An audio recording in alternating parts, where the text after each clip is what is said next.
Ya va a empezar a transmitir.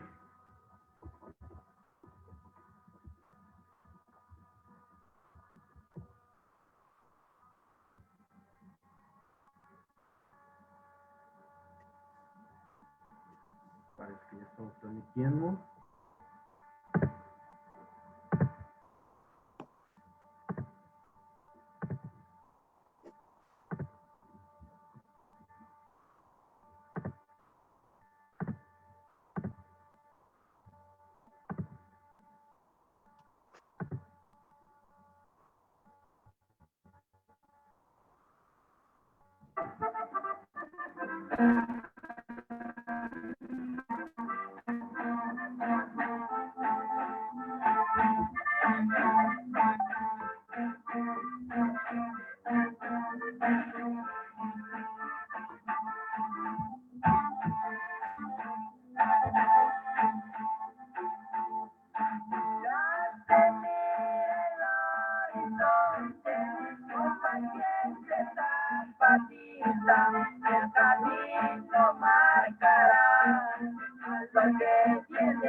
Buenas tardes, ¿me escuchan?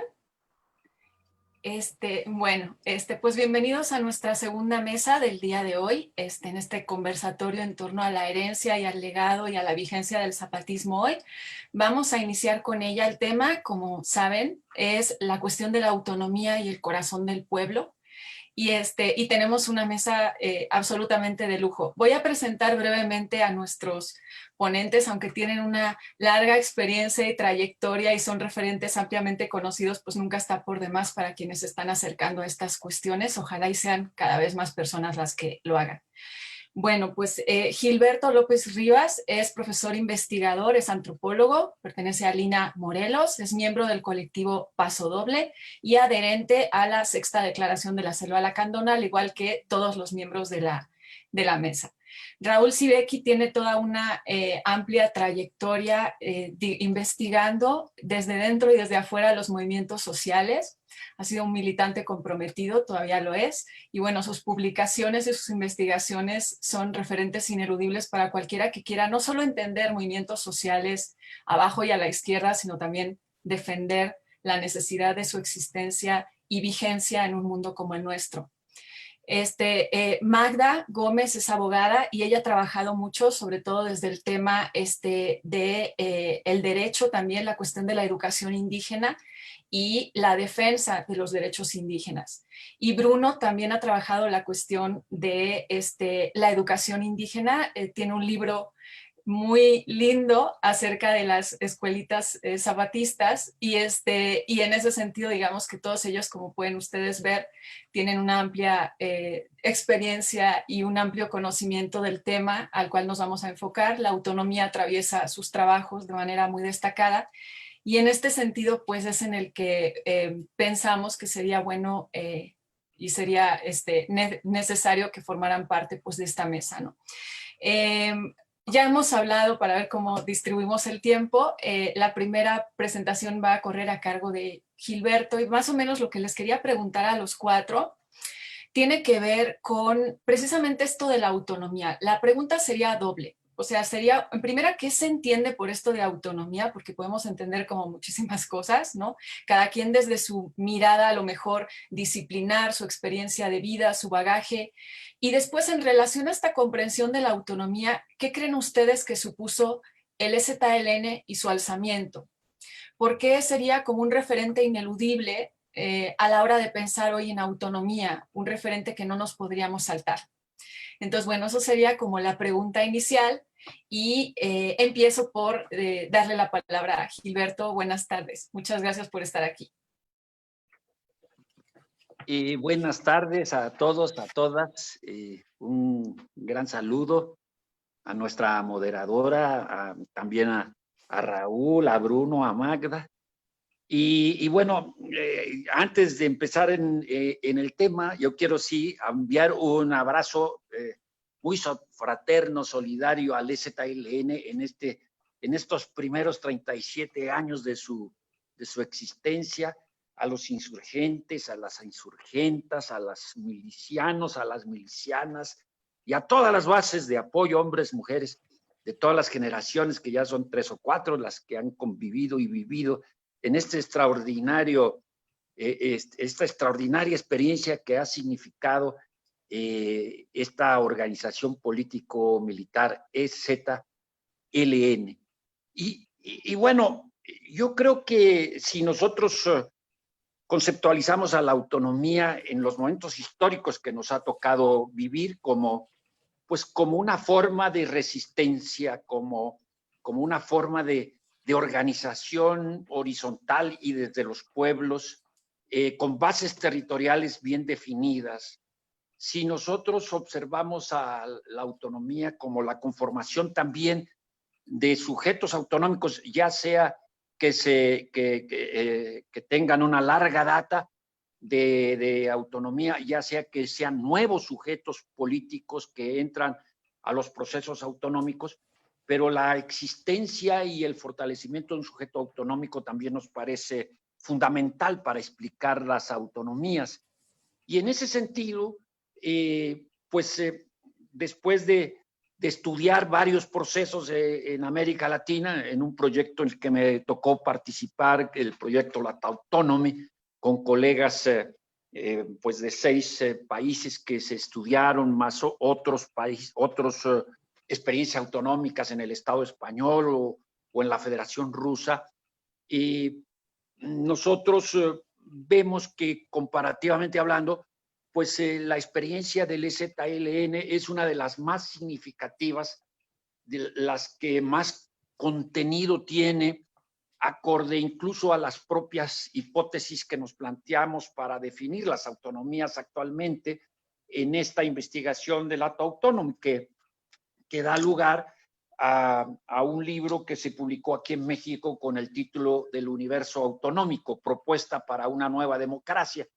Y en él planteábamos 10 hipótesis de sustentabilidad, en el sentido de qué tanto este proceso autonómico que estamos investigando es sustentable. Entonces, esa era la pregunta de investigación básica de la que partíamos, y luego pues hablábamos pues de la integralidad del proceso autonómico, de su coherencia interna, de la interculturalidad, de la territorialidad.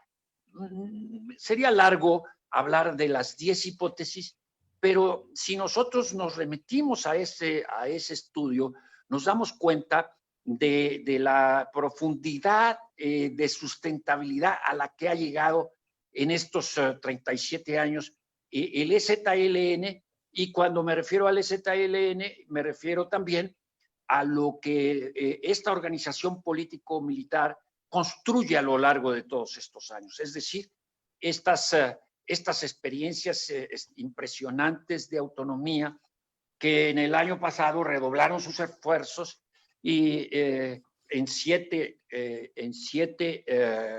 formas regionales de autonomía, lugares de autonomía más, y que pues da la sorpresa de romper el cerco político, militar, paramilitar, que sufren hoy en día, y que también estamos protestando por ese resurgimiento del paramilitarismo en estos tiempos de la supuesta cuarta transformación. Y en este sentido, el EZ pues nos parece paradigmático. ¿Por qué?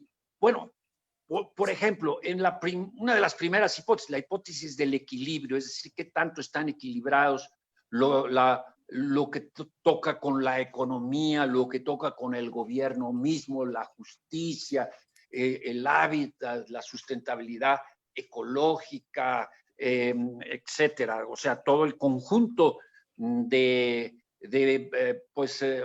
factores que nosotros podríamos tomar para medir esta sustentabilidad. Y nos damos cuenta de que el EZLN reúne todos ellos. Esto es, después de que la organización política o militar decide separarse de los gobiernos para hacer formas civilistas de organización, y que sean las propias comunidades las que ejerzan este mandar obedeciendo que sintetiza la autonomía zapatista, pues damos cuenta de cómo a partir de supremos esfuerzos de las colectividades ya de varias generaciones, a partir de nadar a contracorrientes, son como los salmones. Los zapatistas son como los salmones entrenados a nadar a contracorriente siempre. Y en ese sentido, pues nos damos cuenta que pese al cerco estratégico de profundidad del ejército del 94 a la fecha, continuado, profundizado con el gobierno de la Cuarta Transformación, que le ha dado todo a los militares, ¿no? Y que les ha dado carta ancha para librar sus guerras contra insurgentes de Cuarta Transformación. Y entonces, pues, a pesar de todo esto, el EZ es capaz de desarrollar su base económica, su sustentabilidad en cuanto a gobierno se refiere, la parte cultural de la vida de las comunidades que ya planteaban Carlos y Alicia en la anterior mesa, toda esta parte festiva con sus festivales, toda la cuestión de género, porque otra de las características de este proceso es que transforma a sus a sus propios participantes, es decir, hay una profunda transformación. Por eso las autonomías zapatistas se distinguen pues de otras que pudimos nosotros observar también desde la construcción en Nicaragua, que también fue mencionada por Alicia en los años 80, que realmente nunca despegó como un ejercicio real del poder comunitario que se ejercía en todos estos niveles. Ahí entraron los partidos políticos, entró pues todo lo que fue la guerra contrainsurgente, entró Misurasata, en fin. No voy a hablar de Nicaragua, pero Nicaragua sí, como se dijo, es un referente fundamental para ver lo que ocurre después en América Latina, porque en Nicaragua se dieron sendas reuniones. Me recuerdo que fueron 3 o 4 reuniones en donde de alguna manera se hizo una especie de seminario de la autonomía y en donde participaron muchísimas organizaciones que después en lo que fue toda la polémica del cuarto centenario, ¿no?, del encuentro, entre comillas, de dos mundos, esta conquista violenta de lo que fue la llegada de los europeos al llamado continente americano. Todo esto, pues, trae como consecuencia el ejercicio de un tipo de autonomía completamente distinto a lo que fue esta experiencia autonómica de Nicaragua. Aquí lo que estamos nosotros viendo es cómo se complementa la parte económica con la parte cultural, con la parte, ya Bruno hablará sobre la cuestión educativa, en fin, que no quiero extender muchísimo, pero de lo que sí quiero dejar sentado en esta primera participación es de por qué nosotros consideramos la autonomía zapatista como un ejemplo paradigmático, solo comparable a nivel planetario y sin ser presumidos, porque el zapatismo pues está en nuestro país, pues ni modo, así fue, ¿no? Pero creo que solo comparable con la extraordinaria experiencia que también no me voy a extender en su descripción de los hermanos y hermanas kurdas que están construyendo también lo que ellos llaman el federalismo democrático y que, por cierto, en el caso kurdo también se hace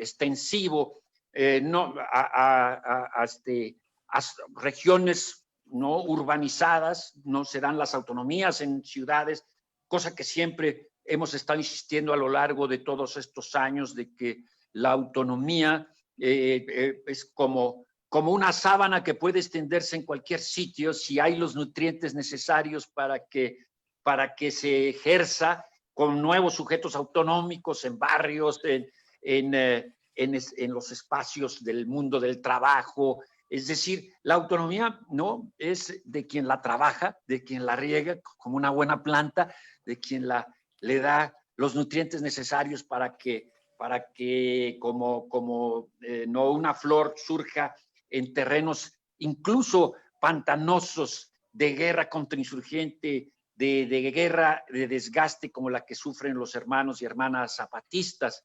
Yo diría pues que en el terreno de la justicia, en el terreno de lo que ha sido todos los ámbitos de la interculturalidad, que es algo que no se menciona, pero en la autonomía zapatista conviven varias etnias o pueblos, como diríamos los antropólogos, ¿verdad? Que aunque todos ellos son de la variante, las distintas variantes del maya, conviven mestizos que no hablan las lenguas mayas. En fin, que se dan experiencias en ciudades, ahora en San Cristóbal mismo, ¿no? Una sede de una de las juntas de buen gobierno, que traspasa las barreras generacionales, que hace que pues ya haya varias generaciones educadas en la autonomía. Y bueno, estos botanes o corazones del pueblo, que son los jóvenes y jóvenes que nos enseñaron lo que la autonomía era, este botánico corazón del pueblo que es la autonomía, define al proceso autonómico, pero no lo limita, y entonces tenemos pues todas las expresiones de lo que la sexta dice, y la sexta dice no solo con los indígenas y para los indígenas, sino con todo el mundo de los oprimidos y explotados, y es por eso que los zapatistas van a salir, ¿no?, el año que entra para poder pues difundir su palabra, su extraordinaria experiencia, que nunca quiere ser ejemplar, pero que lo es, pese a ellos, y que bueno, yo quiero cerrar mi participación pues redondeando esta felicitación, 37 años de una organización político-militar, traspasando las barreras de la desaparición de la Unión Soviética, de lo que fue la victoria del pensamiento único. No es cualquier cosa. Felicidades, compañeros y compañeras del EZLN. Un abrazo fuerte desde la tierra de Zapata, chingado. Bueno, muchas gracias, Gilberto. Pues yo creo que has destacado puntos muy importantes, es decir, esta articulación de la autonomía que no es como algo nada más político desligado de la vida, sino que surge de la misma vida comunitaria, que es algo que en las democracias disque representativas pues parece verse como muy alejado, ¿no? Parece que una cosa es la política y otra cosa es la vida, y que la política consiste en ir a votar y ya, y todo este tipo de cosas que ya sabemos, ¿no? Y me parece importante exaltar eso. También me parece importante esto que señalas de la diferencia de la autonomía zapatista en este sentido con respecto a otras, y esta cuestión también que estás dejando apuntada de la importancia de ver precisamente que es un sujeto político colectivo, que es algo que también señalaba Alicia. Todo el foco que se lanzó sobre el subcomandante Marcos, o que siempre que se trata del EZLN se trata de lanzar sobre el subcomandante Marcos para criticar y demás, lo que hace es borrar precisamente la idea de que lo que está detrás de todo esto es un sujeto político colectivo. Y en ese sentido parece que hay una dificultad en entender los sujetos políticos colectivos, sobre todo si vienen de los pueblos originarios, porque parece que la única categoría que cabe para ellos es la de ser sujetos culturales como mucho, no políticamente activos y que pueden plantear un desafío hacia el Estado, ¿no? Entonces, bueno, me parece que esto es como muy enriquecedor, y pues a ver qué opina ahora Raúl con respecto a este tema de la autonomía y el EZ. Buenas tardes, buenos días, buenas noches, según la geografía de cada quien. Gracias, Senia. Primero que nada, agradecer a los organizadores, a la Red Universitaria Anticapitalista y al COTRIC, a todos los compañeros de mesa que están aquí, a quienes están del otro lado escuchando. Y como decía Gilberto al final, un saludo de corazón al Ejército Zapatista de Liberación Nacional, a las bases de apoyo, al CCRI, a las milicianas y milicianos, a todo el entramado que es el EZLN en estos 37 años de resistencia y de lucha. Y de modo muy particular en este momento en que el gobierno de Andrés Manuel López Obrador, al frente del Estado de México, el gobierno de Chiapas y de varios municipios están lanzando una guerra de desgaste, profundizando una guerra de desgaste contra los territorios autónomos, alentando, impulsando a grupos paramilitares a despojar y destruir al EZLN y a las bases de apoyo, y por eso mismo toda nuestra solidaridad.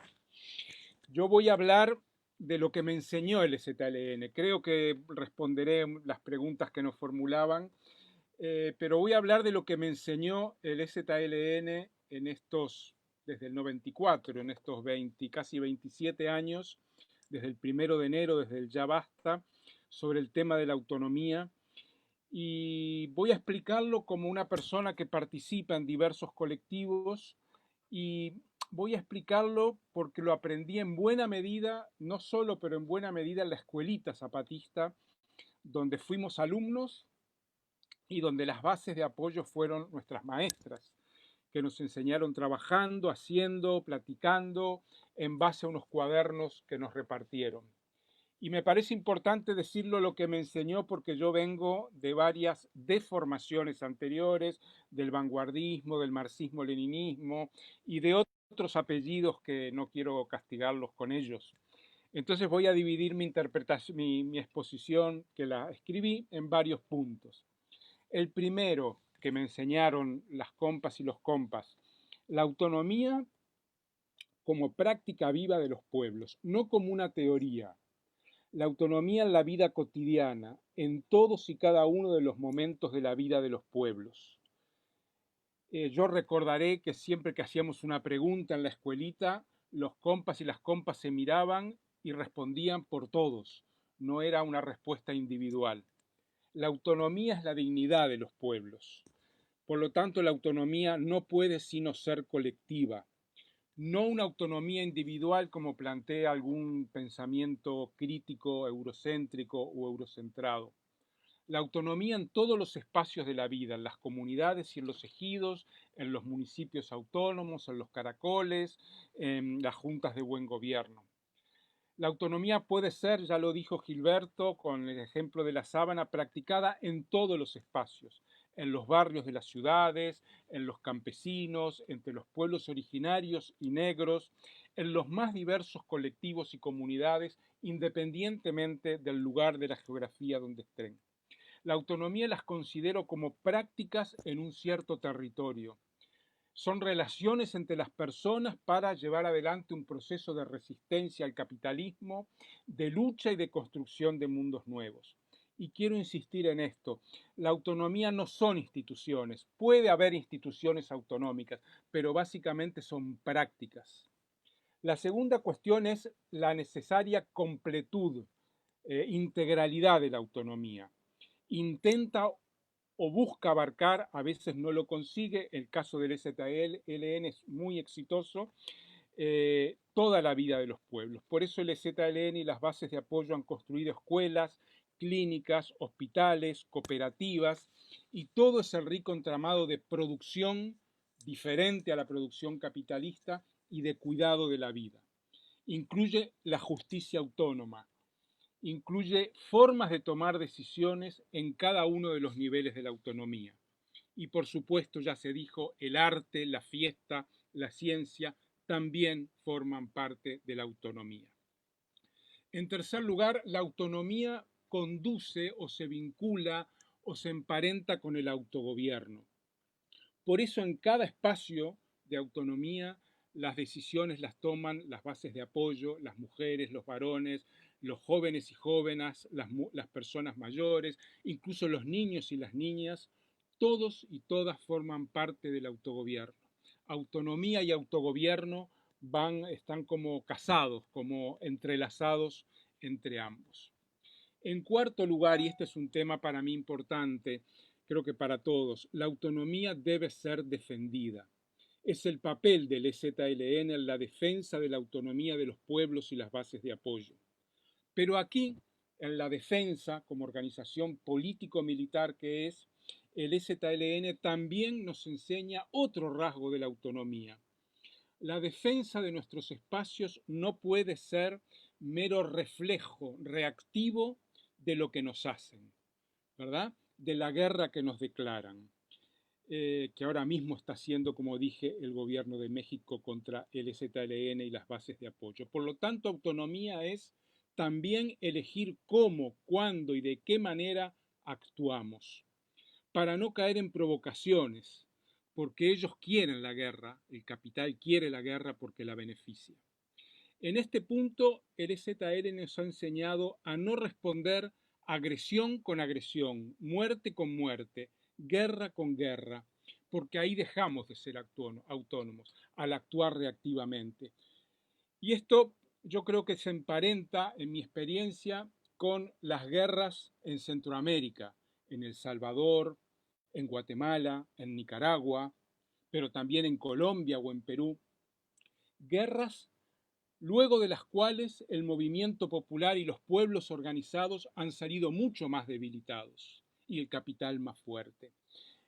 Esa teoría o esa práctica revolucionaria en la que yo me eduqué, en la cual a la guerra del capital hay que responder con la guerra revolucionaria siempre y necesariamente, el EZLN la modifica. Y ante las agresiones que está sufriendo, como el asesinato del maestro Galeano la realidad, o ahora las agresiones que están recibiendo Moisés Gandhi, Chenaló y varias comunidades de parte de Orcao, la respuesta no es a la guerra de los de arriba, la guerra nuestra. Y eso me parece que también es un rasgo de autonomía. Si observamos las revoluciones centroamericanas, al cabo de esas revoluciones ha habido pueblos desfondados, pueblos empobrecidos, pueblos perseguidos, pueblos que tuvieron que huir de la guerra, capital y Estado fortalecidos, imperios fortalecidos y, esto es muy doloroso, direcciones revolucionarias que en buena parte traicionaron a sus pueblos que enviaron a la guerra. Y aquí nos enseña el ZLN a transitar otro camino, a transitar por otro lugar. Como organización político-militar tiene la autonomía para decidir cómo y de qué manera responder para que los pueblos no salgan debilitados, sino fortalecidos. El quinto aspecto que me enseñaron las bases de apoyo en la escuelita es que el motor de la autonomía son los trabajos colectivos. El motor del proceso revolucionario zapatista son los trabajos colectivos. Y esto no se cansaban de decirnos las bases de apoyo ahí en la comunidad que me tocó ir en Morelia. Y también necesitamos la autonomía porque somos diferentes al capital, al Estado y a los partidos del sistema. Si no fuéramos diferentes como pueblos originarios, como pueblos negros, como campesinos, como sectores populares urbanos, si tuviéramos la misma cultura, los mismos valores, la misma historia, los mismos modos que el sistema, entonces ¿para qué necesitaríamos la autonomía? No hay, y también nos lo ha dicho muchas veces los comunicados del ZLN, no hay un modo de caminar, no hay una autonomía. La autonomía que han construido los compas es realmente maravillosa, es multifacética, abarca todos los aspectos, abarca la justicia autónoma, abarca la producción, abarca la distribución, la escuela, la salud, y es realmente impresionante. Pero otros pueblos pueden caminar y tener otros tiempos, otros modos de construir autonomía. Y para terminar, quiero mencionar la importancia del zapatismo en América Latina. Hoy vemos cómo las autonomías en América Latina, distintas, pero autonomías, se expanden por todo el continente. Y esto es algo notable que no debemos pasar por alto. Hoy sabemos, yo me enteré trabajando este año con amigos brasileños, que en la Amazonía brasileña hay 14 pueblos que están construyendo su autonomía, caminando según sus modos y maneras de caminar. Pueblos Mundurucú, Huajapi, Ayaninca, Cayapó, Yanomami, Guaymirí, Mura, Iranche, no sé si los pronuncio bien, en los estados de Amapá, Pará, Mato Grosso, Acre, Amazonas, Roraima. Se están defendiendo a través del proceso autonómico del avance de la minería y del avance del agronegocio, creando sus propias autodefensas, controladas por las comunidades. En Perú tenemos algo que se llama, en el norte del Perú, Gobierno Territorial Autónomo de la Nación Huampis.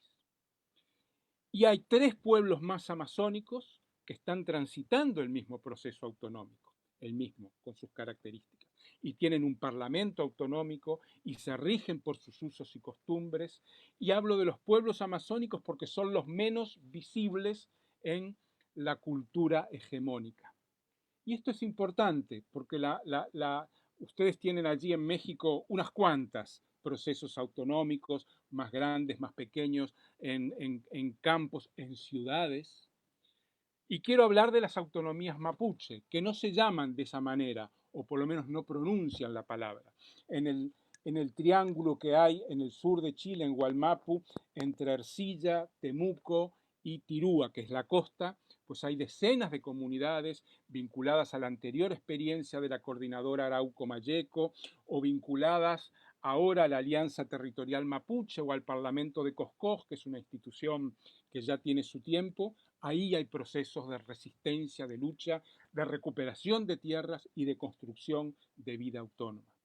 Y quiero mencionar también al Consejo Regional Indígena del Cauca, que he visto que ha firmado varios comunicados conjuntamente con el Consejo Indígena de Gobierno y el CNI, El CRIC está en un proceso de consolidación autonómica con miles de guardias indígenas que además están procediendo a una expansión horizontal en el cual a las guardias indígenas tradicionales del CRIC, que ya llevan más de 20 años, comienzan a multiplicarse entre los pueblos negros como guardias cimarronas, entre las zonas de reserva campesina como guardias campesinas. Esto es muy incipiente, empieza recién ahora. Las guardias cimarronas ya tienen un tiempo. Y qué importante que es esto. No quiero dar la impresión, sería contrario a lo que yo pienso y a la realidad me parece, de que todos los procesos autonómicos que vemos en América Latina son, como decía Mariátegui, calco y copia del EZLN, o han sido siguiendo. No, no, no. Hay una iluminación, que luego la voy a mencionar. Pero sin duda, aunque cada uno sigue su camino, la existencia del EZLN es un impulso, un referente, una luz que nos dice que es posible resistir al capital y al capitalismo construyendo a la vez mundos nuevos. En alguno de los colectivos que participo, la Universidad Trashumante de Córdoba, Argentina, el grupo que estamos creando de trabajo sobre violencia institucional en Uruguay, tenemos siempre la referencia del EZLN. Y la tenemos porque es una muestra de que es posible en este mundo tan terrible en el que vivimos, vivir con dignidad. La autonomía es la dignidad de los pueblos. Vivir resistiendo, vivir luchando con el objetivo de seguir siendo pueblos y de que el capitalismo pueda ser derrotado, pueda ser combatido y no nos sometamos a él. En ese sentido, quiero decir y terminar diciendo que el ejemplo de 37 años del EZLN es un ejemplo para todos los pueblos del mundo. Es un ejemplo que espero podamos seguir contribuyendo en los próximos meses y años en esta gira que se anuncia en Europa y que ojalá después podamos replicarla en Sudamérica. Es un ejemplo de vida, de forma de vivir luchando y resistiendo, que hoy me parece que a todos los que somos anticapitalistas nos interpela, nos dice, hay caminos posibles, búsquenlo, nosotros pudimos, ustedes también van a poder. Muchas gracias y salud al EZLN. Muchas gracias, Raúl. Muy interesante, que dejas un montón de cosas pues muy sugerentes, ¿no? La relación con lo colectivo que ya había señalado Gilberto, en vez de la autonomía, como se entiende, ligada al individuo y a la soberanía individual, y cosas que a mí me parece que nos dejan una gran pregunta, como la relación con la autonomía, con la idea de no ser reactivos, sino tener una agenda propia y no siempre estar funcionando al son de la agenda de los de arriba para reaccionar nada más. Bueno, paso ahora con Magda, por favor, si nos haces favor pues con tu participación. Tu micro. Listo. Bueno, pues yo obviamente retomo y comparto los planteamientos que han hecho tanto Gilberto como Raúl. Asumo, como iniciaba Gilberto, que en el caso de la autonomía zapatista es en efecto un ejemplo paradigmático y ahorita abundaré en eso. Sin embargo, también quiero recurrir un poco a la historia solo para dejar anotada una cuestión. Casi les diría una convicción. La autonomía, ¿sí?, no es una creación zapatista, sino es una creación de los pueblos indígenas, ¿sí? Históricamente la autonomía, aun cuando no la mencionaran o la conceptualizaran como tal, ¿sí?, los pueblos han vivido intrínsecamente su resistencia y su reexistencia, como lo dicen, a partir de la autonomía. Y además con la convicción de que esa autonomía en los años muy anteriores, incluso al inicio del proceso de formación del EZLN, esa autonomía era una suerte de autonomía negada, y era autonomía negada a raíz del desconocimiento y la exclusión que los estados en nuestros países hacían respecto a los pueblos indígenas. Se le podía preguntar a un pueblo, bueno, usted es autonómico, y seguramente no sabían de qué le estábamos hablando. Se le podía preguntar, ustedes administran justicia, y si no te tenían confianza decían que no, por supuesto.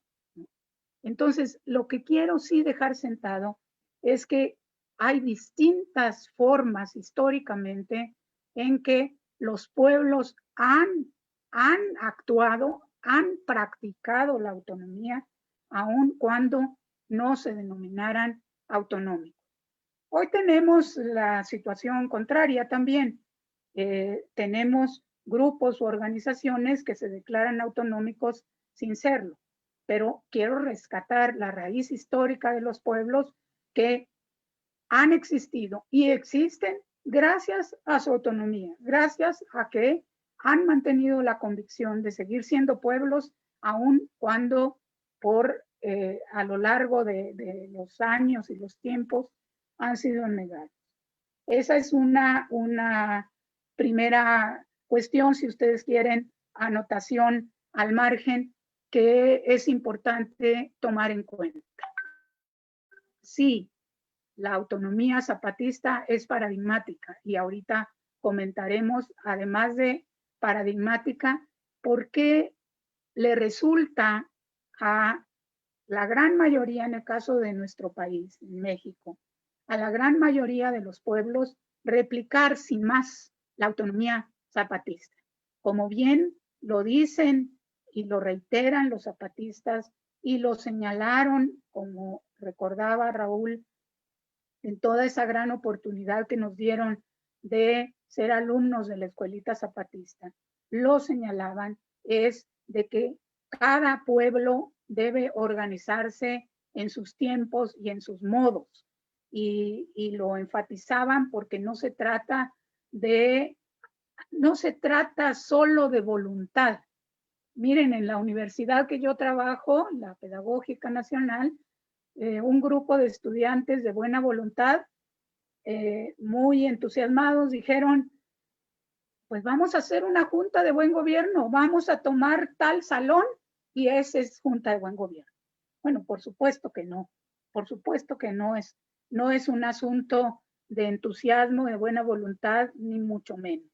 Bueno, esa es una cuestión. La otra, que también ya de paso se mencionaba y también de alguna manera se refirió en la mesa anterior, es esta cuestión, esta suerte de doble moral hacia el zapatismo que se ha practicado desde el Estado y desde la clase política, donde curiosamente, por un lado se rinden a la evidencia de la presencia mayoritariamente indígena, ¿sí?, del ejército zapatista, y por otro lado han cuestionado sistemáticamente la pertenencia mestiza, entre comillas, de quien era el subcomandante insurgente Marcos.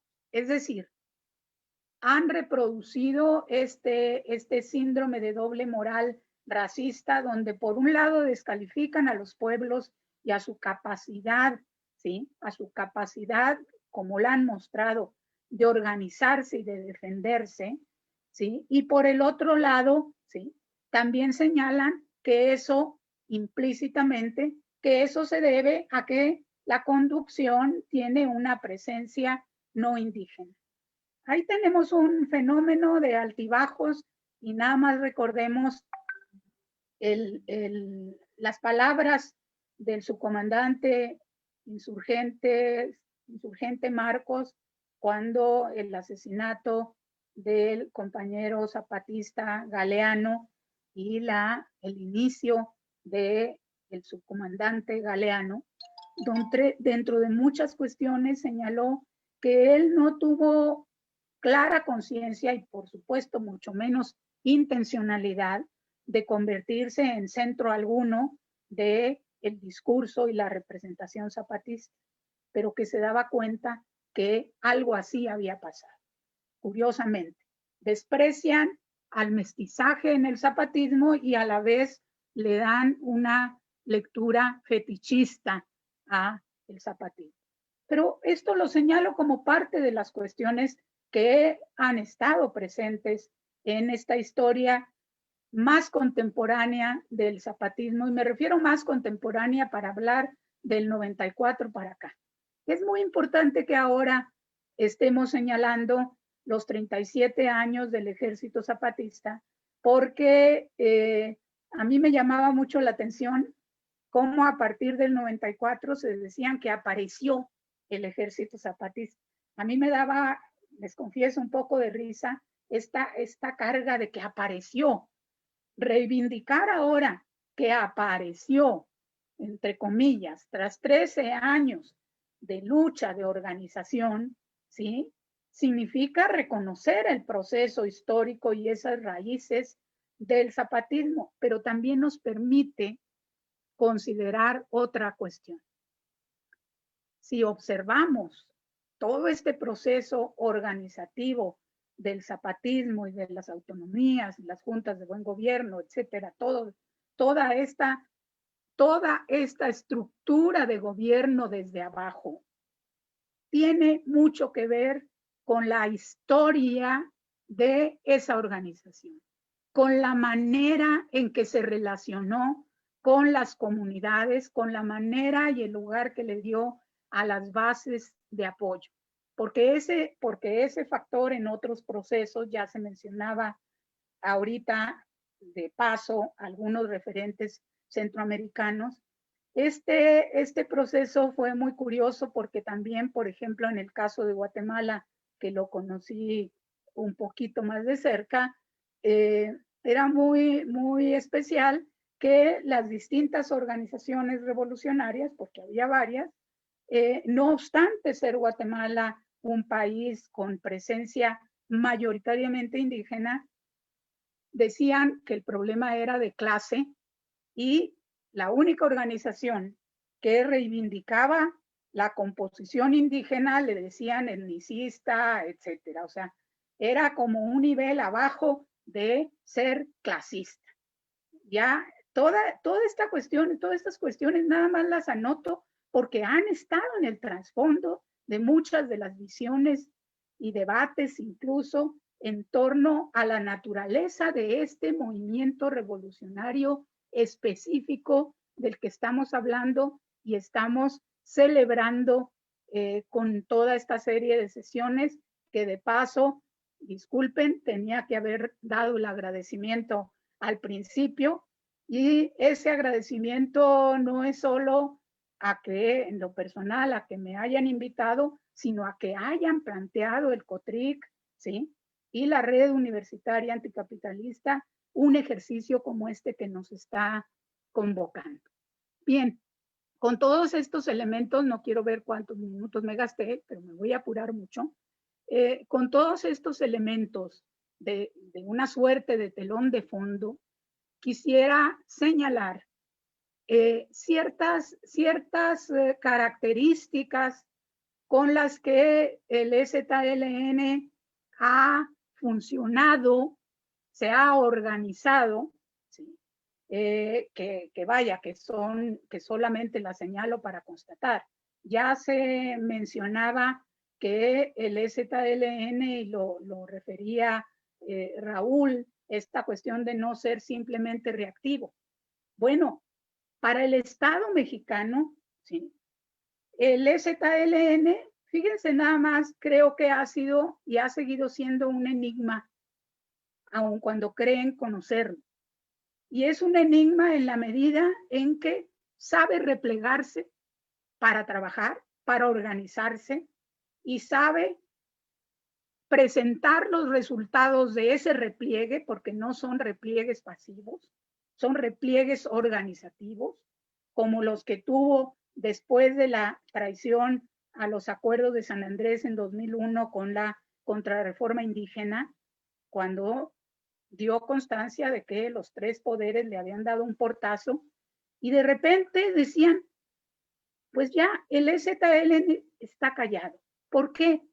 Porque para valorar al EZLN se han utilizado los mecanismos tradicionales de si el EZLN está sacando un comunicado un día sí y otro también, si ya no se sabe dónde están, si ya no se sabe qué pasa con esa decisión política que tomaron tan clave de adherirse al llamado de la sociedad para construirse con una vía pacífica, no obstante que se formaron para una organización militar.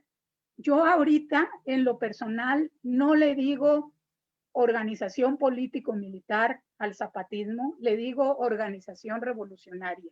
Y le digo organización revolucionaria en la medida en que mantiene su formación militar y sus cuadros en ese sentido, pero su accionar, ¿sí? Su accionar básico ha sido el político.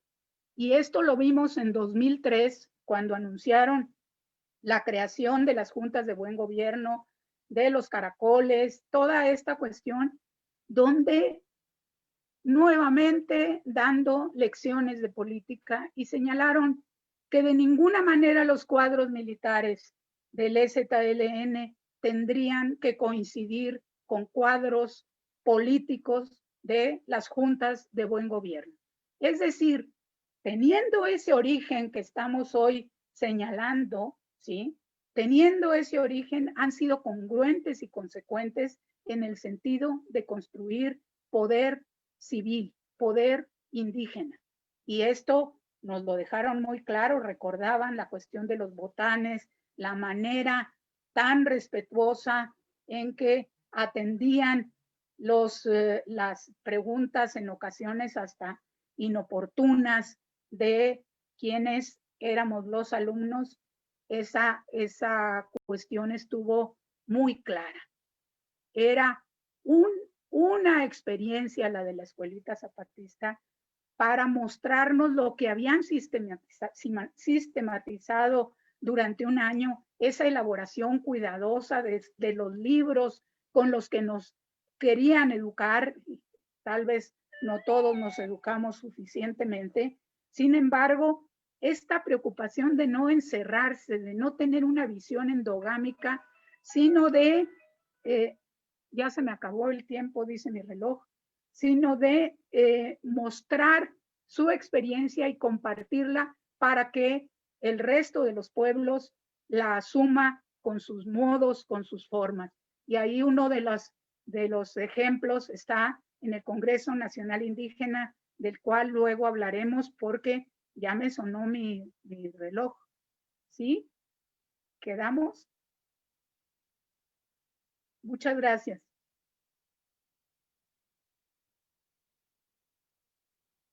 Gracias a ti, haces unos apuntes muy interesantes y bueno, pues sí quedan pendientes muchos temas y muchas cuestiones, la relación del EZLN en una genealogía más amplia que abarca a los pueblos originarios, la cuestión de la relación con el Estado y la idea de si precisamente este carácter enigmático que tiene el EZLN es porque se pretende leerlo bajo una lógica que no es la suya.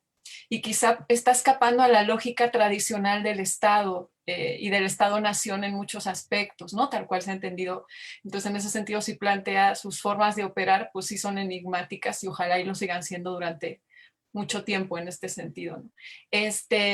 Pues Bruno, te cedo la palabra para que nos aportes todavía más a este tema. Muchas gracias. Buenas tardes a todas, a todes, todos que nos están escuchando en México y en otros países. Pues quiero también sumarme a las felicitaciones calurosas de manera anticipada, porque mañana el EZLN cumple 37 años, ¿no? Pues un saludo amical y combativo a las familias bases de apoyo, los insurgentes, las insurgentas, los municipios autónomos, los caracoles y los 43 y más centros de resistencia autónoma y rebeldía zapatista.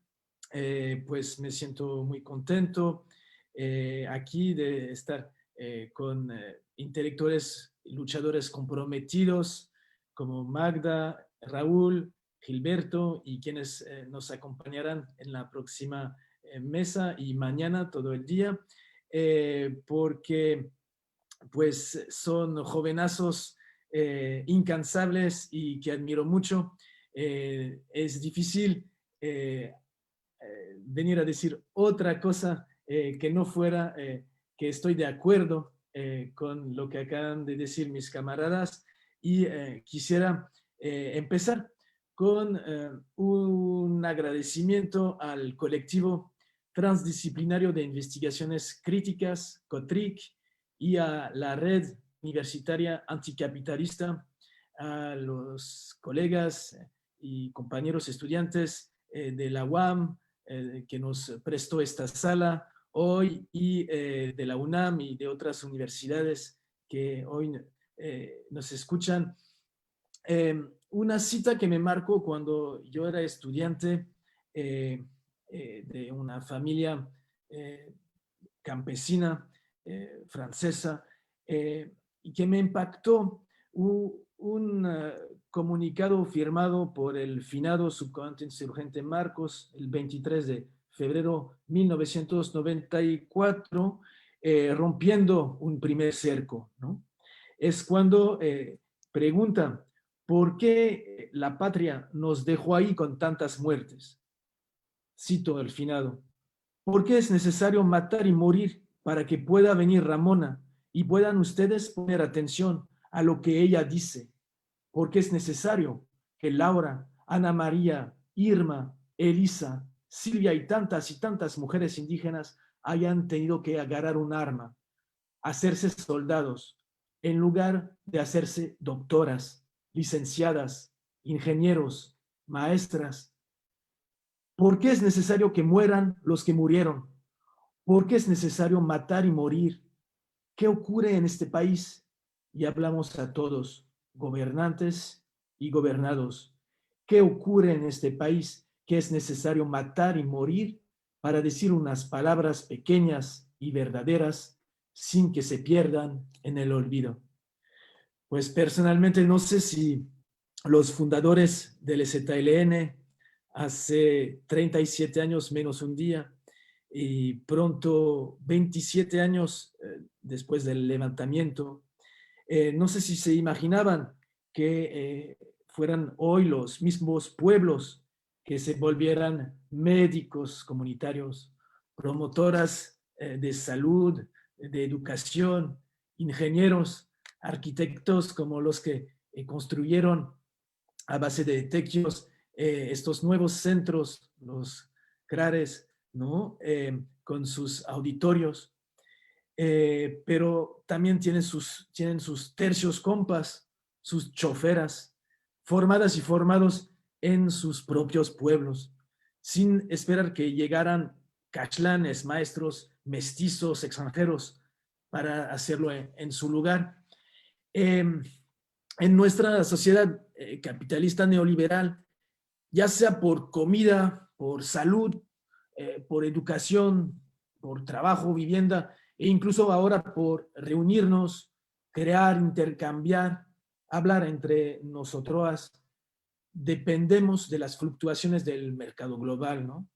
Los estándares y las regulaciones emitidas por las burocracias estatales y de las empresas y su aparato tecnoindustrial, ¿no? Que nos despojan y explotan, ¿no? Tanto los pueblos como al planeta, ¿no? Sin embargo, no siempre ha sido así, ¿no? Ni en todas partes. Durante mucho tiempo y hasta hace poco, muchas sociedades dependían de la capacidad de sus miembros, artesanos, campesinos, trabajadores, para producir sus propias herramientas, sus medios de vida, desarrollar su propia cultura.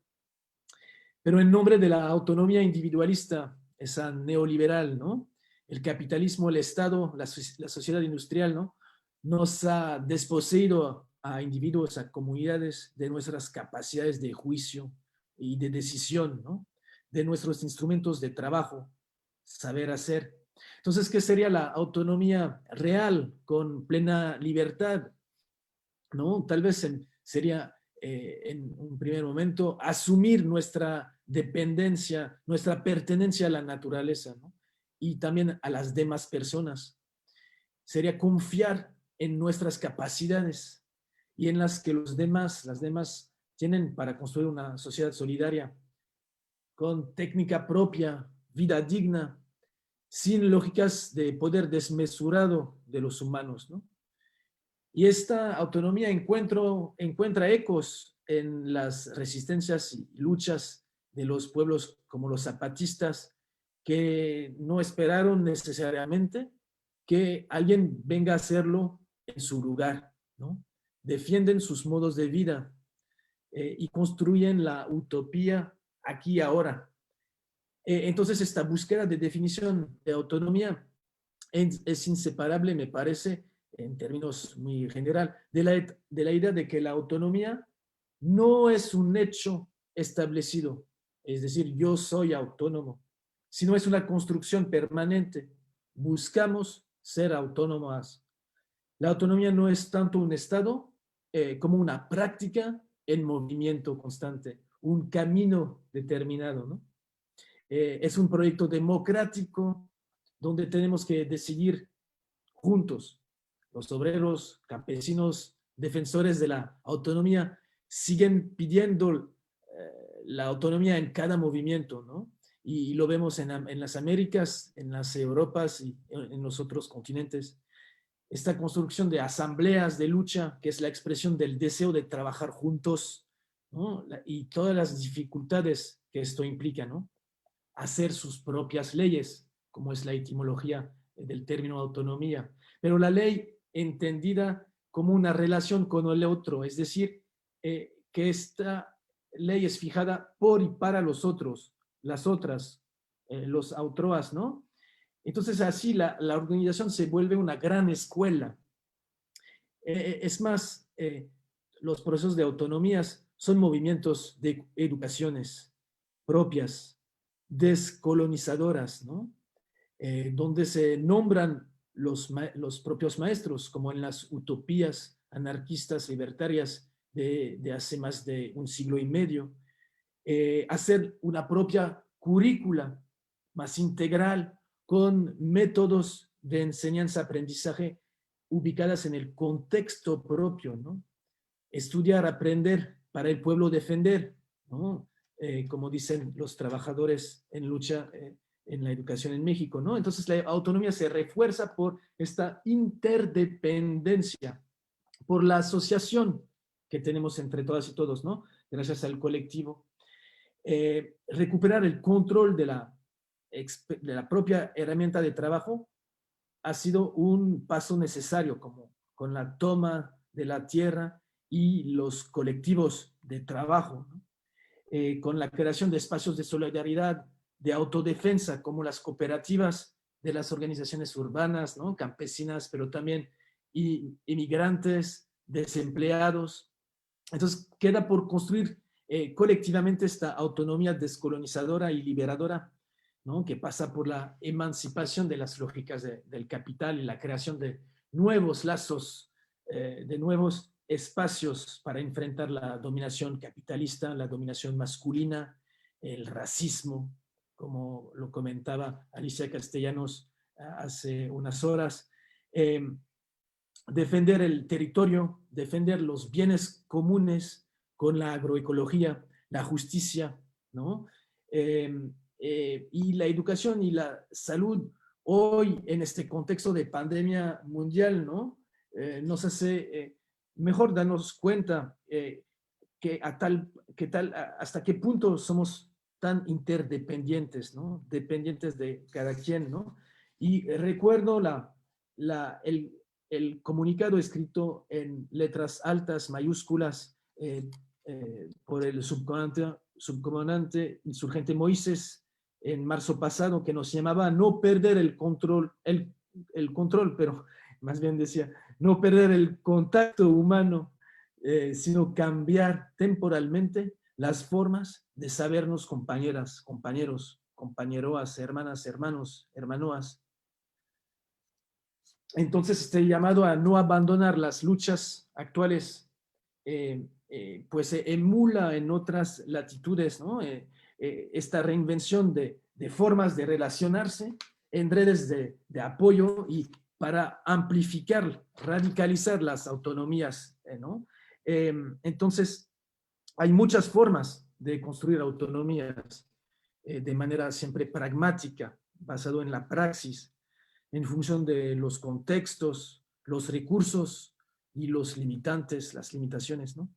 Pero no todo puede ser autónomo de golpe, así de una, pero puede tender a ser una autonomía integral, esta integralidad de la cual hablaba Gilberto, ¿no? Pero yo lo que pues siento, porque ahí es del corazón, que todo lo que tocan las compañeras y los compañeros zapatistas se vuelve un colectivo. Todo lo que tocan se vuelve un trabajo colectivo.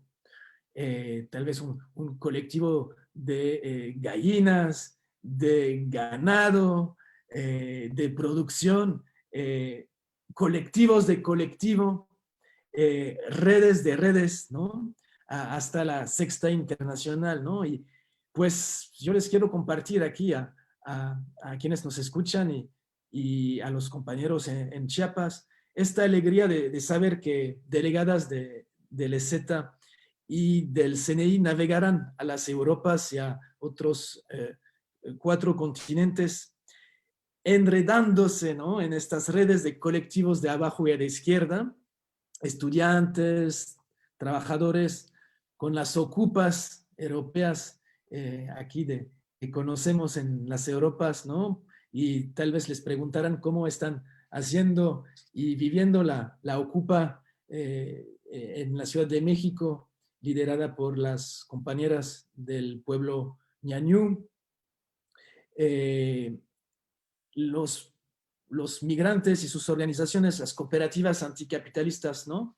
Todas estas resonancias antirracistas, ¿no? Que pues sí, que son referentes, inspiradores para muchas luchas. Los zapatistas influencian, pero ¿dónde concretamente? Creo que muchas veces pasa por la ética, esta ética zapatista en la lucha, ¿no? Con perspectivas esperanzadoras, ¿no? Constructivas, más no destructivas, ¿no? Entonces, por todas estas razones, pues hay que alegrarse, ¿no? Y finalmente dejarse contagiar por este virus, el virus zapatista, pero un buen virus, un virus bueno para la salud, ¿no? Es un virus de la digna rabia, tal vez, que nos vuelve rabiosos, rabiosas, ¿no? Pero profundamente alegres en la rebeldía.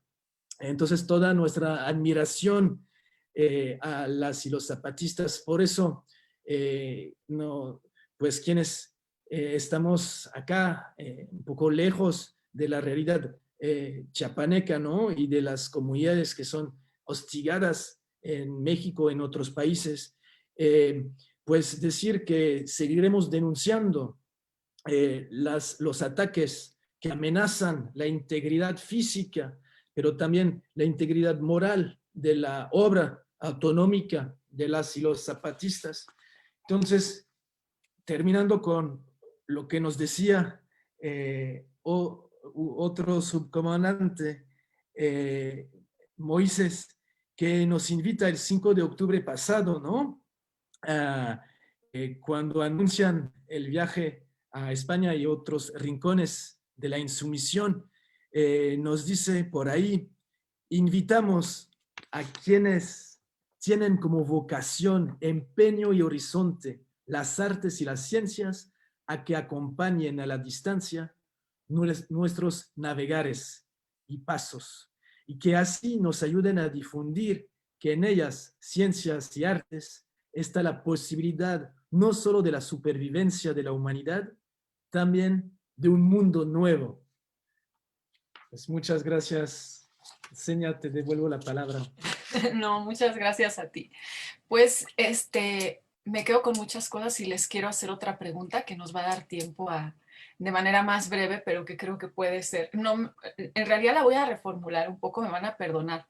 Va a ser mucho más provocadora, creo, porque la pregunta original tenía que ver con ¿qué hacemos con esta autonomía que, como dices tú, Bruno, es una práctica, se construye, a lo mejor no llega de una vez por todas precisamente por lo mismo?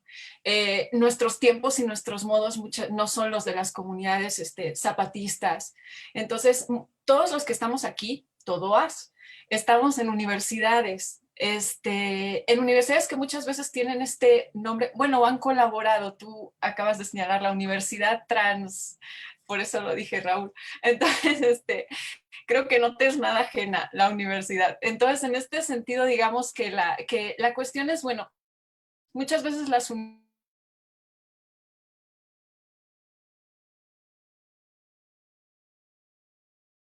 esto, pero digo por las universidades porque me lo pone fácil, ¿no? Muchas de nuestras universidades tienen el apelativo de autónoma. ¿Qué signifique esto? ¿Quién sabe? ¿No? Entonces yo les quería hacer una pregunta, da igual si lo quieren contestar desde la universidad, desde la calle, desde los movimientos populares, desde donde estén, pero la autonomía en las ciudades, con la gente joven de las ciudades, con la situación de pandemia que estamos viviendo, y voy a ser todavía más provocadora, y con la 4T, ¿cómo ven ustedes? O sea, ¿qué horizontes están viendo? ¿Cómo sería tiempos y modos, acompañar, según lo que cada quien quiera rescatar de ese acompañamiento? Bruno hablaba del INPI, la ocupación del INPI por parte de las compañeras ñañú, pueden hacerlos de muchos lados, pero bueno, digamos, esta vivencia de autonomía en esta situación que estamos viviendo convulsa por tantos factores, ¿no? Esa sería la pregunta. No sé quién se anime. Gilberto, por favor.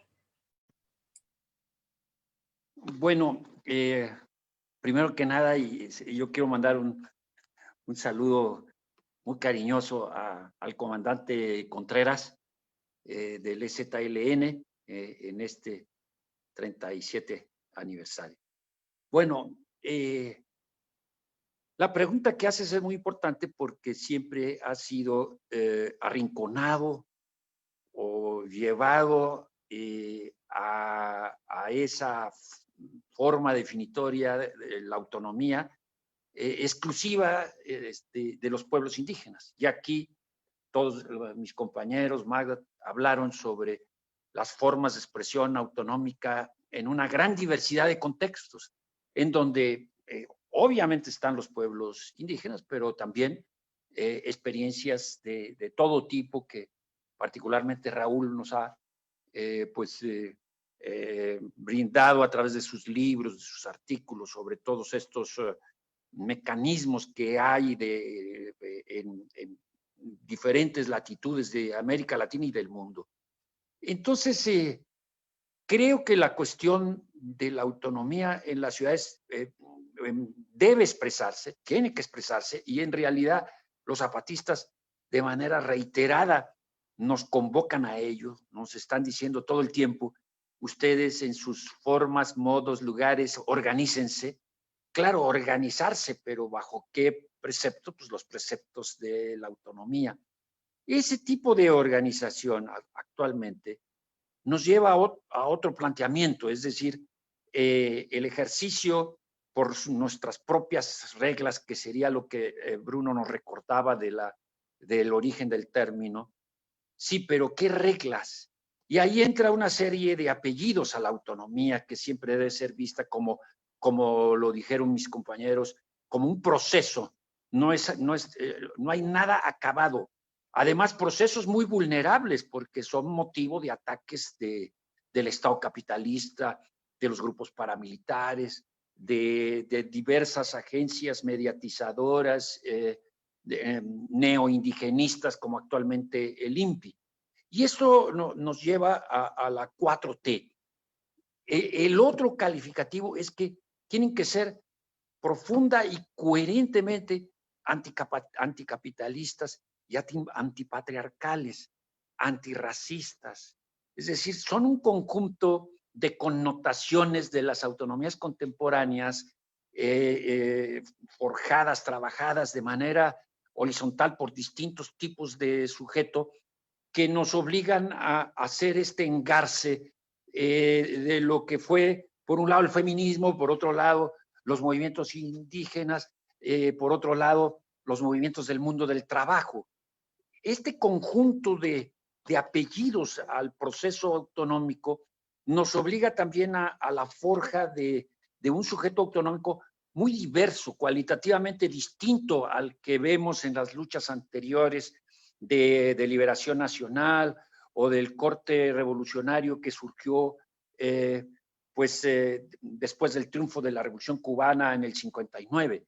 Es decir, nos obliga a lo que los zapatistas llaman el pensamiento no perezoso, nos obligan a la forja también de una intelectualidad colectiva, en donde no existan estos mecanismos de la academia extractivista de las universidades, del puntillismo, de la excelencia, me citas y yo te cito, etcétera. Entonces, todo este tipo de competencias tiene que ser derrumbado y entonces estar muy atentos a lo que vimos en las reuniones, particularmente la del pensamiento crítico, del que salieron dos libros excelentes. El primero, el libro de los zapatistas contra la hidra, ¿no? Esta forma en que el capitalismo se expresa, que cortas una cabeza y sale la otra. Eso es la cuarta transformación. Es una reproducción de un tipo de hidra, supuestamente con el auxilio, ayuda, sustentabilidad de más de 30 millones de votos, pero que no significa más que, pues, que ese depositario traicionó la voluntad de muchos de esos 30 millones de votos al reproducir de manera tramposa, mediatizada, disimulada, la política que se está siguiendo, que no es más que la continuidad, ya se dijo en la mesa anterior, el continuismo de un capitalismo profundamente antihumano, que pone en el centro del universo la corporación, que pone en el centro del universo los tratados de libre comercio, que pone en el centro también un actor armado que permanentemente crece en sus formas de agresión, que está en todos lados, que hace que cada día tengamos un promedio de más de 100 muertos, que es el capitalismo delincuencial que se une al Estado criminal. Esto no lo veíamos anteriormente. Entonces tenemos nosotros que conformar una forma organizativa, autonómica, horizontal, participativa, profundamente democrática, antipatriarcal, antirracista, que conjugue todos estos mecanismos que hemos estado discutiendo a lo largo de estos años de existencia visible del EZLN desde el 94 y que conforma el mundo de las emancipaciones. Por eso es que realmente es muy importante lo que nos reiteran los zapatistas. Lo decía Alicia en la anterior mesa y con eso terminaba su alocución, la cuestión de organizarse. Sí, pero no podemos organizarnos de cualquier manera o de cualquier forma y no podemos hacer alianzas con quien son heterónomos por excelencia, que es la contraparte de las autonomías, aquellos que buscan la construcción de poder pero para sí mismos. Por eso tan importante es este lema de para todos todo, para nosotros nada, porque el EZ, lejos de buscar el poder para su organización político-militar, dejó que los pueblos ejercieran su autogobierno por sí solos y dijo, no, nosotros nos retiramos de los autogobiernos, ahora administren ustedes los gobiernos. Entonces creo que el EZ nos da esa brújula que se requiere en estos tiempos y sobre todo nos da optimismo. No podemos nosotros rendirnos, no podemos nosotros claudicar, nos está prohibido cansarnos, aunque ya algunos de nosotros ya estamos en una edad de cansarnos, pero no, está prohibido eso, sencillamente porque ellos nos dan el ejemplo de su práctica. Nos dicen que no los idealicemos, pero evidentemente que los idealizamos porque se burlan de sus propias debilidades en una forma tal que nos permite también tener el sentido del humor en estas formas de lucha, que nos permiten también luchar contra los burocratismos, luchar contra los personalismos, contra los egocentrismos propias de un mundo académico como la que tú mencionabas. Entonces, pues, y me extendí yo demasiado, pero creo que quiero dejar ahí la discusión, antipatriarcales, anticapitalistas, ¿no? Antirracistas. Claro, yo añadiría otra dimensión, pero a lo mejor ahí meto ruido, pero yo sigo sosteniendo antiimperialistas, porque olvidarnos de la dimensión militar, política, paramilitar, contrainsurgente del imperialismo a estas alturas, pues sería realmente algo que no permitiría que la lucha nuestra triunfe, como esperemos todos y todas que triunfe. Ok, Magda. Uf.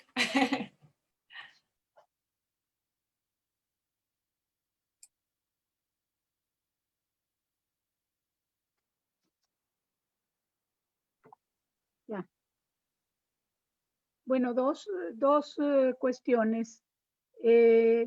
Creo que no hemos enfatizado, aun cuando hemos señalado reiteradamente, y el tema de esta mesa es la autonomía, pero dentro de las recreaciones que ha hecho el EZLN en esta última etapa está también la fuerza que ha dado a toda la lucha antipatriarcal y a todo el espacio de organizaciones de mujeres, no solo indígenas, sino de todo el planeta.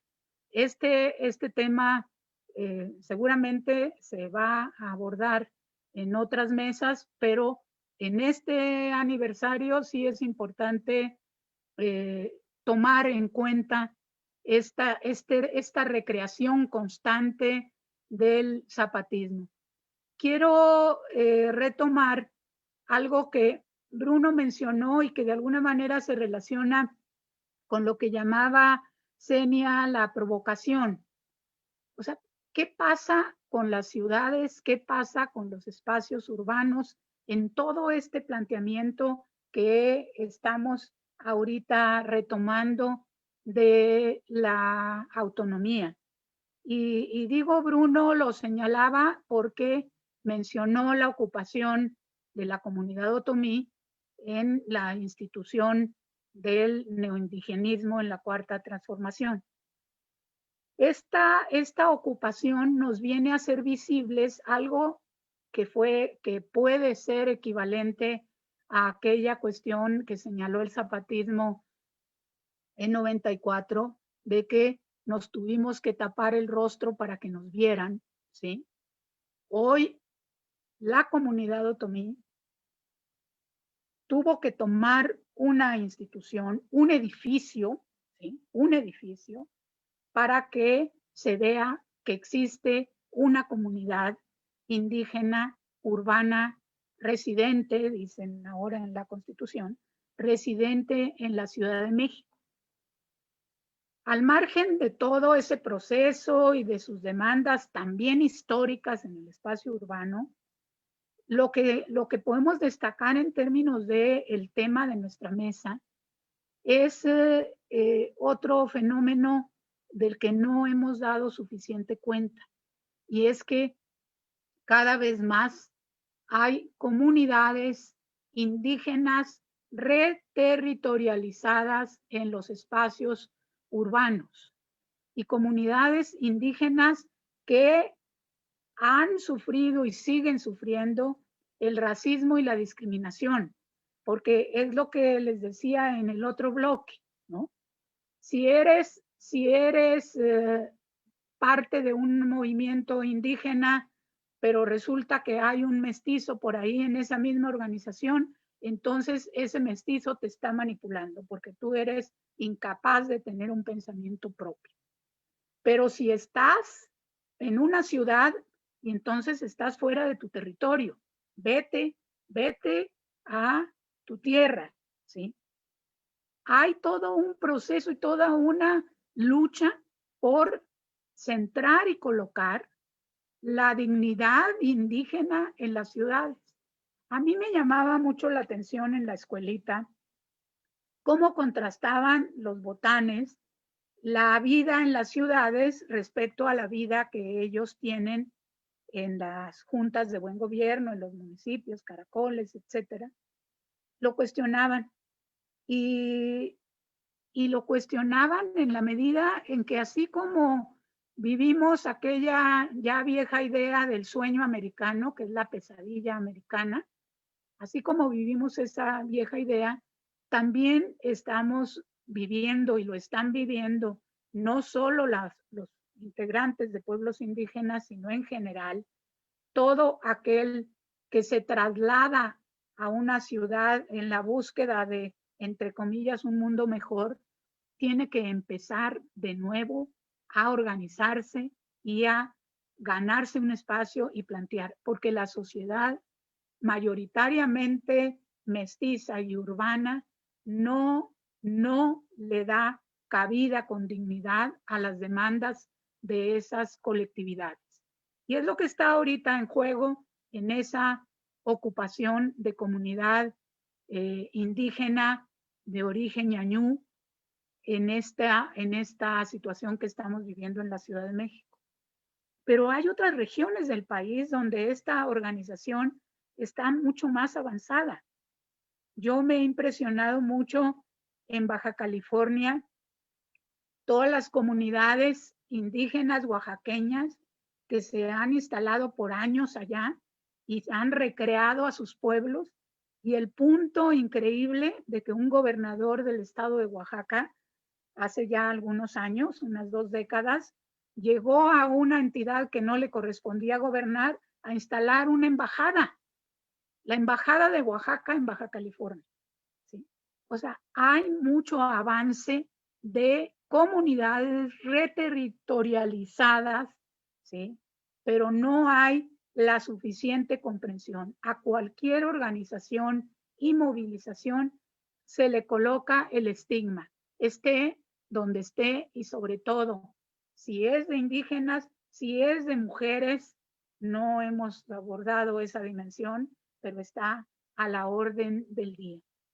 Yo creo, ya se habló de esta decisión que en la que nuevamente el EZLN sale adelante y dice vamos a cruzar hacia el otro lado del charco, como decimos coloquialmente.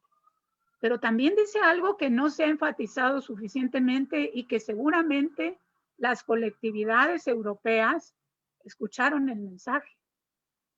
Hay un principio de reconocimiento al aporte de esos colectivos y comunidades europeas a la construcción de la autonomía zapatista, y lo señalan.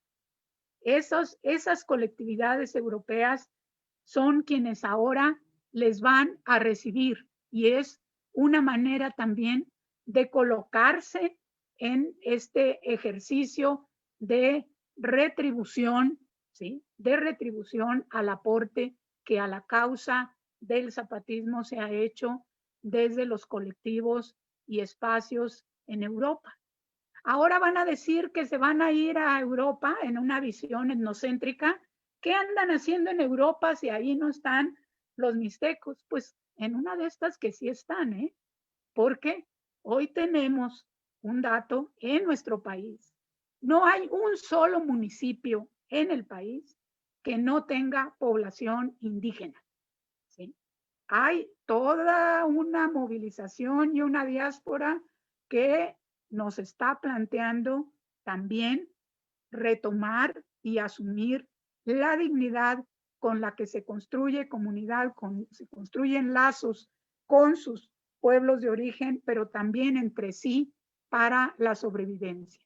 Es una asignatura pendiente, diría yo, para nosotros, en donde las comunidades residentes en las ciudades nos están llamando la atención a que observemos ese nuevo proceso organizativo pleno de búsqueda de derechos y de búsqueda también del cambio de miradas y actitudes de nosotros. Del Estado ya ni hablamos. De la 4T ya se dijo lo básico que se tiene que señalar. La 4T no está en estas dinámicas, está en otras muy propias de la orientación que ha dado a lo que llama, a la mal llamada cuarta transformación, que entre paréntesis a lo largo de la historia, si esta fuera la cuarta, sería la cuarta sin los pueblos indígenas. Muchas gracias. No, a ti, Man, muy contundente y creo que poco hay que añadir a ese respecto. Raúl, Bruno, no sé si quieran comentar algo, ojalá y sí.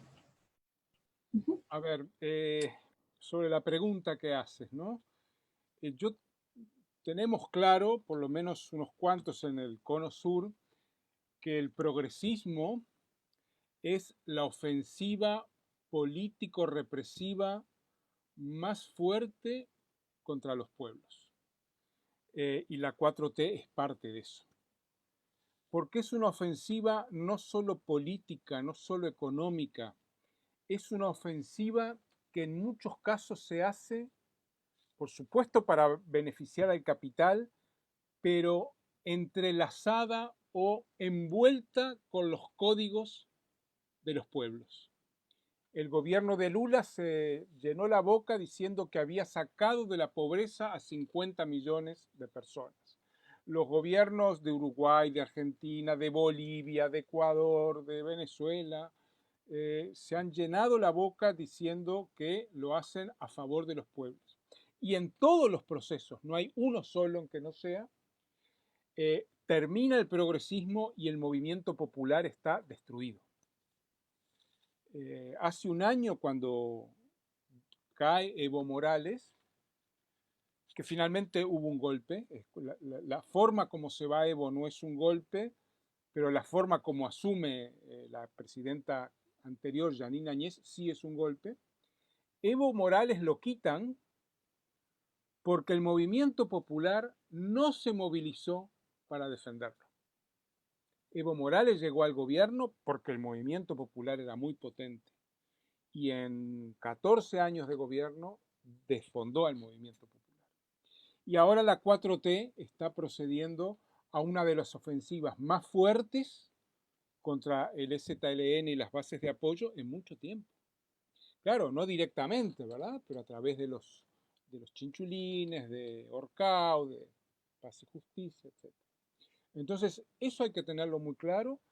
El despliegue del Plan Integral Morelos, el asesinato de Samir Flores, el corredor transísmico y el Tren Maya implican una brutal militarización de los territorios. Y aquí hay un diálogo.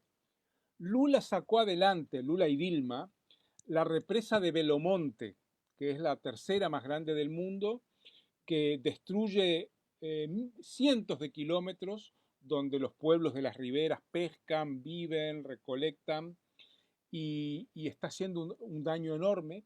Un proyecto que era de la dictadura militar, que no lo pudo implementar por la oposición de los pueblos, pero sí lo puede implementar el progresismo. Y como ustedes saben, los megaproyectos que ahora está haciendo la 4T son los que no pudo hacer los gobiernos conservadores, neoliberales, horribles que había antes, y este gobierno progresista está haciendo lo mismo.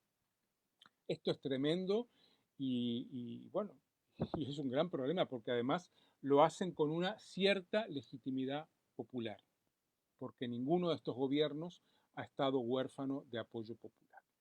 El tema de las ciudades y de los otros espacios. Miren, hay mucha más iniciativa autónoma de la que creemos.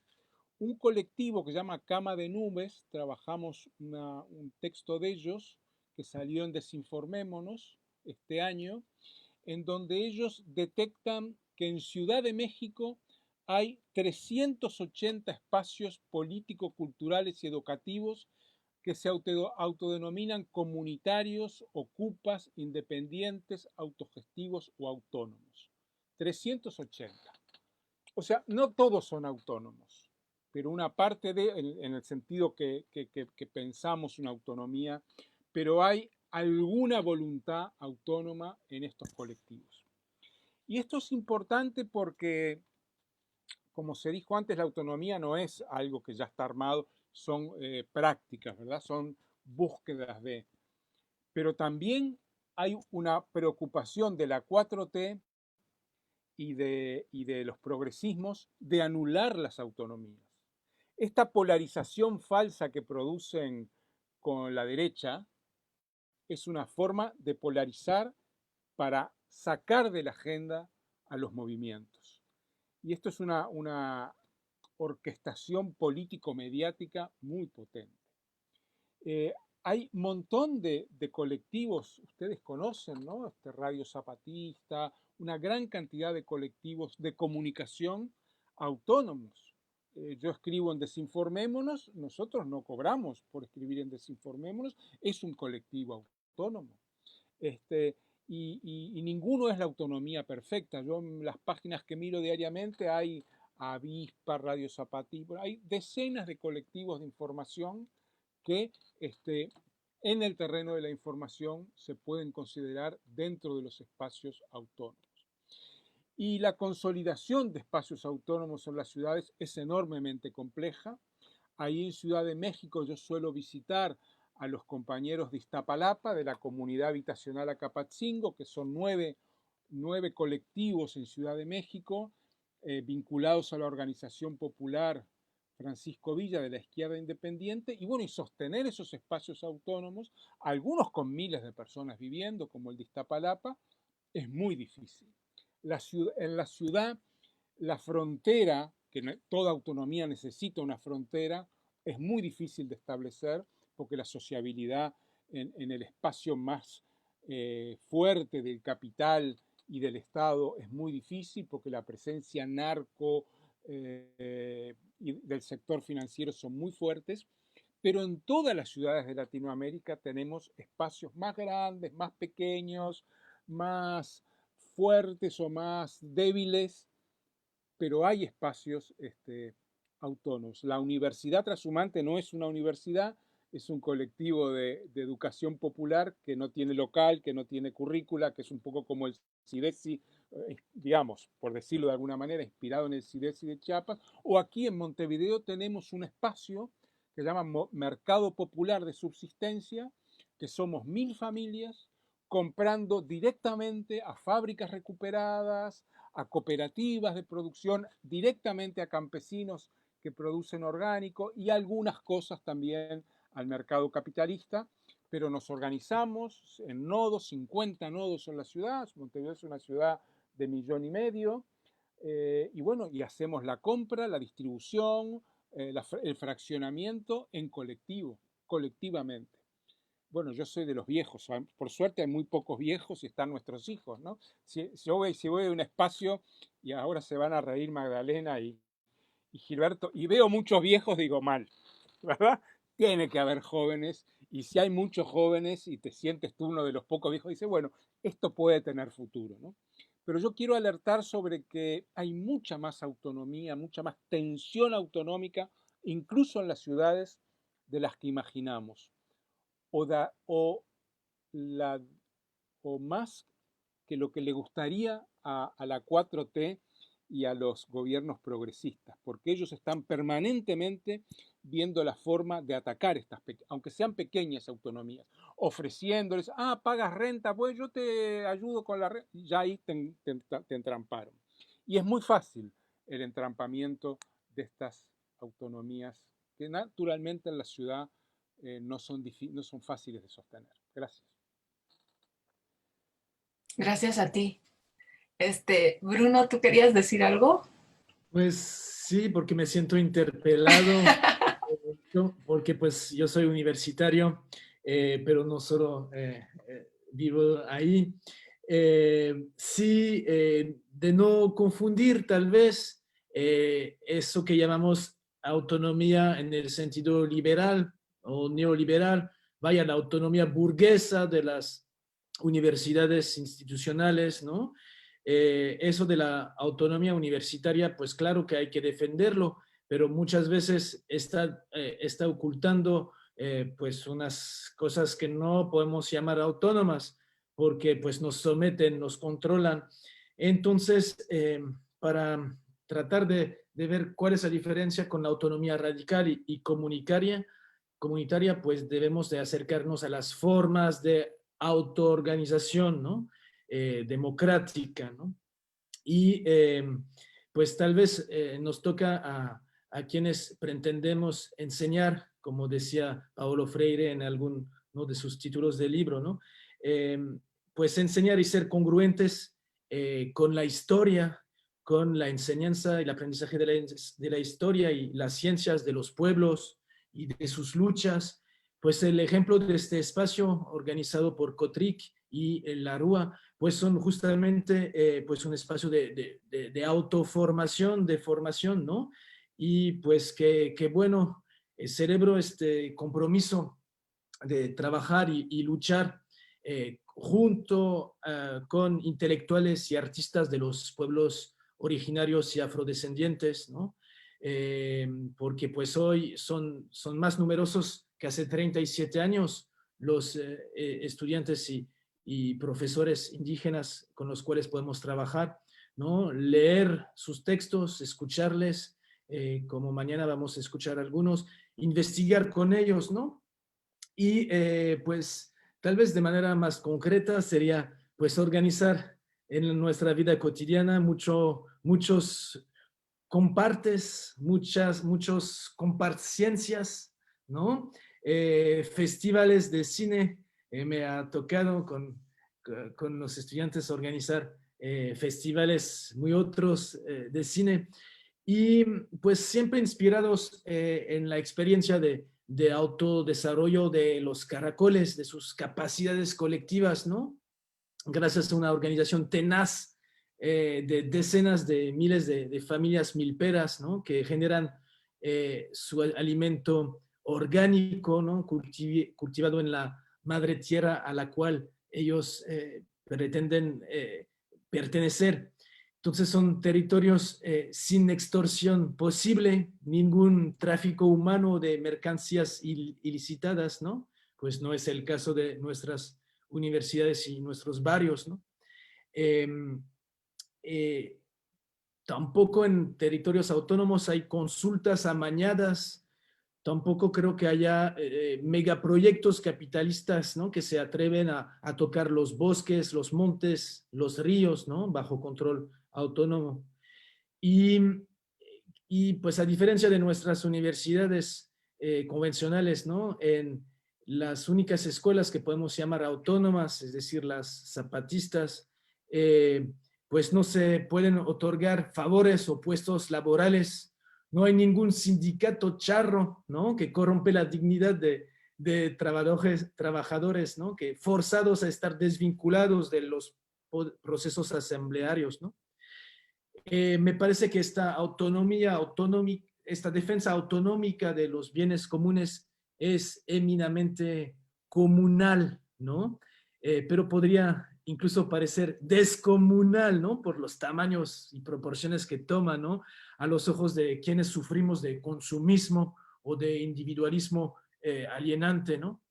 Entonces quiero terminar de responder a la pregunta de cómo le hacemos, pues tal vez de manera concreta es hablar, abrir diálogos, círculos de palabra, ¿no? Con los jóvenes que nacieron antes o después del levantamiento, pero que tienen sed de aprender.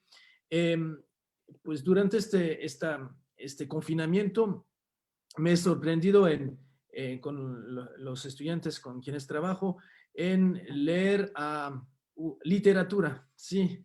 Pocas veces en las ciencias sociales y las humanidades nos tomamos el tiempo de leer literatura y me tocó leer a Betraven, un escritor mexicano que vino de Alemania, como se gustaba decir, y me parece que si Traven fuera invitado a tomar pozol, mats, ¿no? En algún municipio autónomo, comprobaría lo que escribió en un libro que salió durante el nazismo y que fue perseguido y prohibido este libro, un libro que se llama Gobierno, es el libro que sigue La Carreta en el ciclo de la caoba, que precede la rebelión de los colgados. Y dice, cuenta ahí una costumbre que me recordó la autonomía como invención de los pueblos indígenas que decía Magda en su primera intervención. Este pueblo, no sé, me imagino que ficticio, el pueblo tzeltal, cada 1 de enero ponían unas brasas en una silla sin fondo en el cual se tenía que sentar el nuevo jefe electo por usos y costumbres. Entonces se baja el pantalón y se siente adelante de los feligreses que están muy atentos y entonces escribe lo siguiente, Betraven, traducido al español. Los proletarios harían muy bien en seguir el sistema de elecciones y en establecer la ceremonia de la toma de posesión de acuerdo con esta excelente costumbre indígena. En todos aquellos países en donde existe una clase obrera militante, los trabajadores deberían, para lograr lo que se proponen, encender un buen fuego bajo el asiento de sus autoridades. No hay autoridad que sea indispensable, y mientras más ardiente y frecuente fuera el fuego prendido bajo los asientos de las autoridades, más vigoroso y amplio sería el movimiento político. Eso ha sido escrito en 1931. Y después de la rebelión de los colgados, que tal vez ustedes han podido leer o ver la película, hay una obra que pueden leer en internet, es el sexto volumen de esta serie escrita por Betraven, se llama General Tierra y Libertad, y ahí al final, bueno, les puedo spoilear un poco, pero se van a olvidar, pues al final gana el ejército revolucionario de los campesinos indígenas, luego de tomar muchas fincas, y cae el caudillo, cae el dictador, y entonces arman un pueblo que nombraron Sol y Paz, ¿no? En una finca tomada Santa Cecilia, cerca de Baluncanán, y entonces se acerca un maestro itinerante, empobrecido, y se acerca al general indígena, y el profesor que les acompaña le dice: no lo repita, aunque se lo pregunten, solo lo decimos en circunstancias muy especiales. Y ahora que ya sabemos oficialmente que ha caído el dictador, lo que éramos antes ahora cambia a lo que somos oficialmente. No importa qué clase de gobierno se quede en el poder.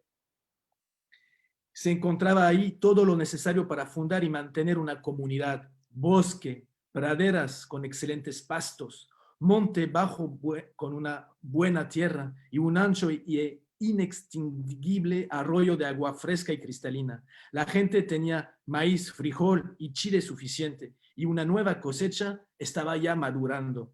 Poseían caballos, mulas, burros, vacas, bueyes, cabras, borregos y hasta puercos. Lo que faltaban lo proveía los ranchos cercanos, ya fuera voluntariamente o persuadidos por los rifles de los rebeldes, ¿no? Bruno Betraven, no sé, no era mi tocayo, ¿no? Invito a los jóvenes, las jóvenes que nos siguen acá, que son profesores tal vez, pues en escuchar y leer la palabra de los compañeros indígenas, intelectuales comunitarios, y también pues enlazarnos, ¿no? En Cotric, en la Rúa, en los colectivos, pues siempre animados por esta idea que nos dicen los compas. No sé si a ustedes les ha pasado, pero a mí me dijeron unos compas algo que me quedó marcado. Me dijeron: échenle ganas en sus otras geografías. Esta idea de echarle ganas, pues la agradezco mucho, porque pues es este ánimo que recibimos de los pueblos, ¿no? Y que es este aporte zapatista a la ética de las luchas, ¿no? Enhorabuena la navegación hacia las Europas de abajo y enhorabuena el aniversario, ¿no? De nuestros compañeras zapatistas. Merecen un gran festejo. Esta vez tal vez no con un bailable tan alegre por cuestión de cuidado, ¿no?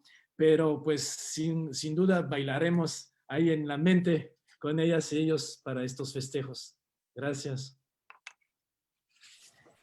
Pues muchísimas gracias, ya estamos sobre el tiempo. Yo nada más quería agradecer a todas las personas que nos están escuchando y viendo, invitarlos a, bueno, lo que ya dijo Bruno, pero aparte los invito a que lean a nuestros 4 ponentes de hoy, porque ninguno de ellos tiene un pensamiento perezoso.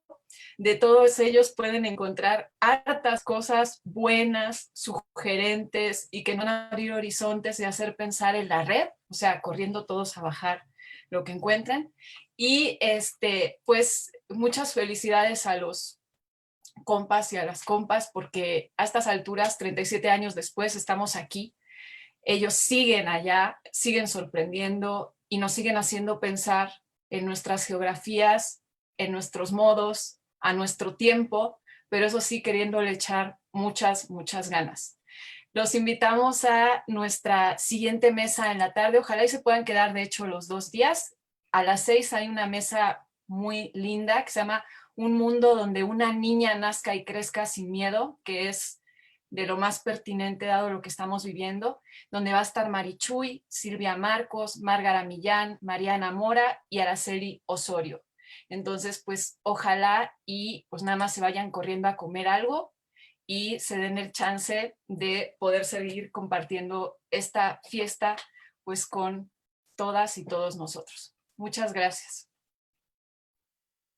Gracias.